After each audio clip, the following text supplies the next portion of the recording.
నమస్తే. ఇన్నాళ్ళు నన్ను సపోర్ట్ చేస్తూ, ఎంకరేజ్ చేస్తూ మీ ప్రేమని నాకు అందిస్తున్న ప్రతి ఒక్కరికి కృతజ్ఞతలు. అలాగే ఈ వీడియో కూడా ఖచ్చితంగా మీకు ఉపయోగపడుతుంది. లైక్, షేర్ అండ్ సబ్స్క్రైబ్ చేసి మీ సపోర్ట్‌ని నాకు అందించండి. అలాగే ఈ వీడియో పట్ల మీకున్న అభిప్రాయాన్ని కామెంట్ సెక్షన్‌లో కామెంట్ చేసి తెలియజేయండి. ఇప్పుడు వీడియోని చూద్దాం. నమస్తే. Welcome to our channel. నేను పద్మిని. ప్రస్తుతంతో పాటు ప్రముఖ ఆధ్యాత్మికవేత్త, నారీసేన ఫౌండర్, దత్త ఉపాసకురాలు శ్రీమతి లతా దత్త గారు మనతో పాటు ఉన్నారు. మాట్లాడదాం. నమస్తే అక్క. నమస్తే. జై గురుదత్త పద్మిని. శ్రీ గురుదత్త అక్క. అక్క, చైత్ర బహుళపక్ష అష్టమి వస్తోంది. అష్టమికి కూడా అందున బహుళపక్ష అష్టమిని చాలా విశేషంగా చేసుకుంటూ ఉంటాము. అటు కాల భైరవ ఆరాధనలు చేసుకోవటం అనేది చాలా అందరికీ తెలిసినటువంటి విషయమే. అవును. అయితే ఆ రోజునే నర్మదా పుష్కరాలు కూడా మొదలు కాబోతున్నాయి. ఆ రోజు నుంచి మే 1వ తారీఖు నుంచి. అలాగే గురువు కూడా వృషభ రాశిలోకి వెళ్ళబోతున్నారు. ఇక సంవత్సరం పాటు అక్కడే ఉండటం ఇవన్నీ కూడా జరుగుతుంటాయి.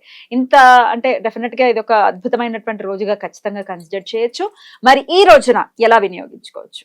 అష్టమి అనేది దత్త భక్తులందరికీ ప్రత్యేకమైన తిథి. ఎప్పుడూ చెప్తూ ఉంటాను. ఎందుకంటే అనగా స్వామి, అనగా లక్ష్మి, అనగాష్టమి అనేది ఖచ్చితంగా ఆ రోజు అనగాష్టమి వ్రతం చేసుకుంటే చాలా విశేషమైన ఫలితాన్ని ఇస్తారని చెప్తారు. అయితే అనగాష్టమి వ్రతం చేయలేని వాళ్ళు అనగా స్వామిని, అనగా లక్ష్మిని ఎలా పూజించాలో చెప్తాను వాళ్ళని. అలాగే ఆ రోజు కాలాష్టమి అని కూడా అంటారు. కాలభైరవుడికి చాలా విశేషమైన రోజు. ఎవరైతే మాకు ఈ కాలం అంటే ఈ కాలానికి అధిపతి ఎవరు? కాలభైరవుడు. కాలం కలిసి రావట్లేదు అనుకునే వాళ్ళకి కాలభైరవుడు కలిసి వచ్చేలా చేయటానికి ఆ రోజు కాలభైరవుడిని ఆరాధన చేయాలి.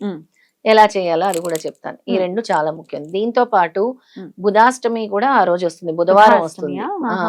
బుధవారం రోజు వస్తుంది బుధాష్టమి. ఎవరికైతే బుధ గ్రహ దోషాలు ఉంటాయో వాళ్ళందరూ కూడా ఈ అష్టమిని చక్కగా పూజిస్తే బుధుడు ఎక్కడైతే వక్రీకరించి ఉన్నారో ఆ బుధుడు కూడా కొంచెం బుధుడు ప్రాబ్లమ్స్ నుంచి ఉపశమనం కల్పిస్తారు. రైట్. అసలు బుధుడు చాలా రోల్ ని ప్లే చేస్తుంటారు. బుద్ధి బాగుంటే అన్ని బాగుంటాయి కదా. అవును. ఆ బుద్ధి కారకుడు బుధుడు కాబట్టి మనం ఖచ్చితంగా ఆరాధన చేయాలి. అవును, చాలా ఖచ్చితంగా చేయాలి. అయితే మీరు అందరి దగ్గర దత్తాత్రేయ స్వామి ఫోటో ఉండే ఉంటుంది. లేకపోతే అమ్మవారు దత్తాత్రేయ స్వామి, అనగామాత ఫోటోలు కూడా ఇప్పుడు దొరుకుతున్నాయి. అవి తీసుకొచ్చి పెట్టుకొని ఇద్దరు కూడా చెరొక పక్క అంటే ఇద్దరు అంటే మామూలుగా మనం అనగాష్టమి పూజ చేసినప్పుడు 2 కలశాలు అనేవి పెట్టడం జరుగుతుంది పద్మిని. అలా కలశాలు అవి పెట్టడం కష్టం కాబట్టి చక్కగా కలశాలు పెట్టి పూజించుకుంటే చాలా మంచిది. ఆ రోజు అష్టమి. ప్రతి అష్టమికి కూడా ఏమీ చేయలేని వాళ్ళు, వ్రతం చేయలేని వాళ్ళు చేసే పద్ధతి చెప్తున్నాను. చక్కగా ఫస్ట్ గా ఒక పళ్ళెం తీసుకోండి. అందులో ఒక రెక్టాంగిల్ గీయండి. ఆ రెక్టాంగిల్ లో నుంచి ఒక స్టార్ గీయండి. ఏంటి, బియ్యం వేసేసుకుని దాని మీద ముగ్గుతోటి రెక్టాంగిల్ గీయండి. వరిపిండితో రెక్టాంగిల్ గీయండి. కావాలంటే దాని మీద వేస్తాను, ఖచ్చితంగా అది వాళ్ళు. తర్వాత ఎడం పక్క అనగా స్వామిని, కుడి పక్క అనగా లక్ష్మిని పెట్టుకొని 2 కలశాలు పెట్టుకోండి.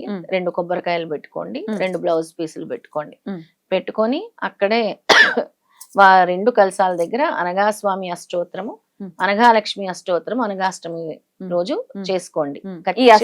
అష్టమి రోజు చేసుకోండి. దాన్ని అనగాష్టమి వ్రతం లాగా మీరు ఊహించుకొని ఈ ఏదైతే అష్టోత్తరం ఉంటుందో అనగా స్వామిది, అనగా లక్ష్మిది 2 కూడా చేసుకోండి. మీరు అక్కడ కుంకుమ పూజ చేసుకుని కుంకుమ వేస్తూ చేయండి. పసుపు కుంకుమ వేస్తూ చేయండి. తర్వాత ఆ కొబ్బరికాయలు ఏవైతే ఉంటాయో అవి తీసి నైవేద్యం వండుకొని మీ కుటుంబం అందరు కూడా తినండి నెక్స్ట్ 2 days లో. అంటే అనగాష్టమి వ్రతం చేయలేని వాళ్ళ గురించి ఆ రోజు అష్టమి ఆరాధన ఎలా చేయాలని చెప్తున్నాను.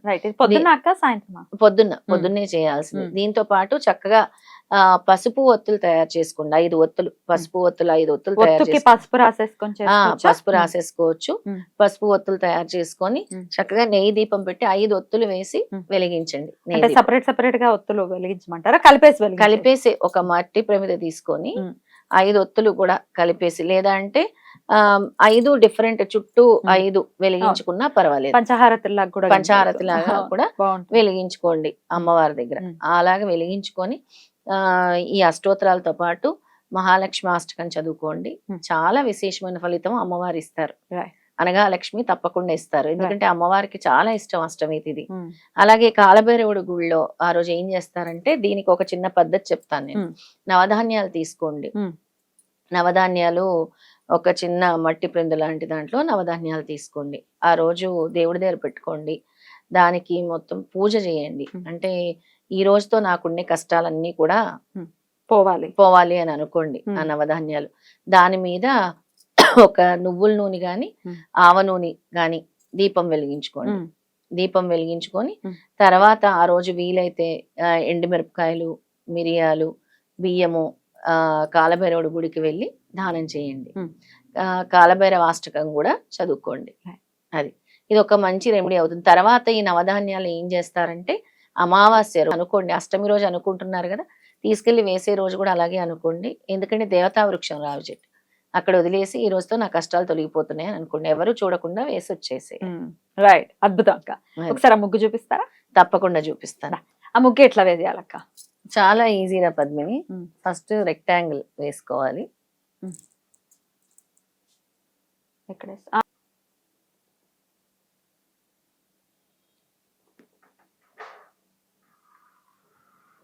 Rectangle గీసుకోవాలి first. ఇలా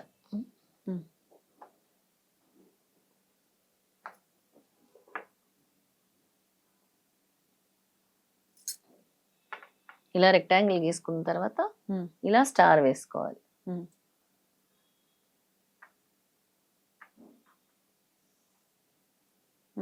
వచ్చిందా కరెక్ట్ గా?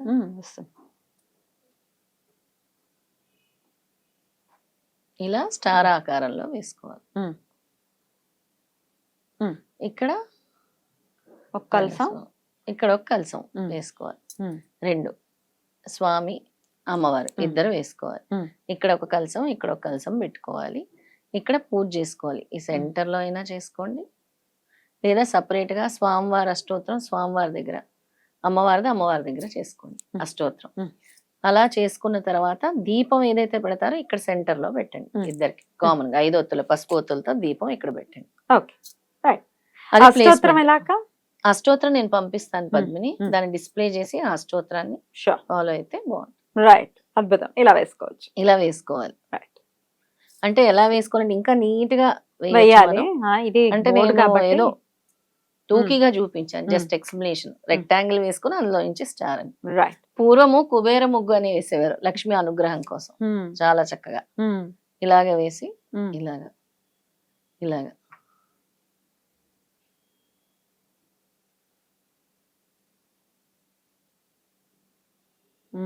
ఇది కుబేర ముగ్గు. అంటే దీని వల్ల లక్ష్మీదేవి వచ్చి ఇంటికి వచ్చి చూసి వెళ్తుంది, ఈ ముగ్గు ఉంటేనే తన ఇంట్లోకి వస్తుంది అని శాస్త్రం చెప్తుంది అనమాట.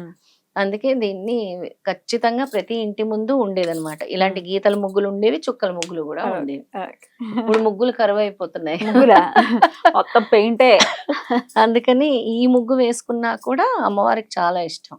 ఇలా బ్యూటిఫుల్ అక్క, చాలా బ్యూటిఫుల్ గా ఎక్స్ప్లెయిన్ చేశారు. సో ఈ అష్టమికి డెఫినెట్ గా అనఘాష్టమి వ్రతం చేసుకోలేని వాళ్ళు ఇంకొక తరుణోపాయం ఈ విధంగా కూడా తరుణోపాయం. తర్వాత ఈ కలసంలోని కొబ్బరికాయలతో ప్రసాదం చేసుకోవచ్చు. చేసుకుని ఆ కలసాల్లో ఏం వేయాలి అనే డౌట్ కూడా అందరికి వస్తుంది కాబట్టి ఒక దాంట్లో బియ్యం వేసుకోండి, ఒక దాంట్లో నీరు వేసేసి సుగంధ ద్రవ్యాలు వేసుకోండి, 2 మామిడి కొమ్మలు వేసుకోండి. ఆ మామిడి కొమ్మల మీద కొబ్బరికాయ పెట్టుకోండి, కొబ్బరికాయ మీద బ్లౌజ్ పీస్ పెట్టుకోండి.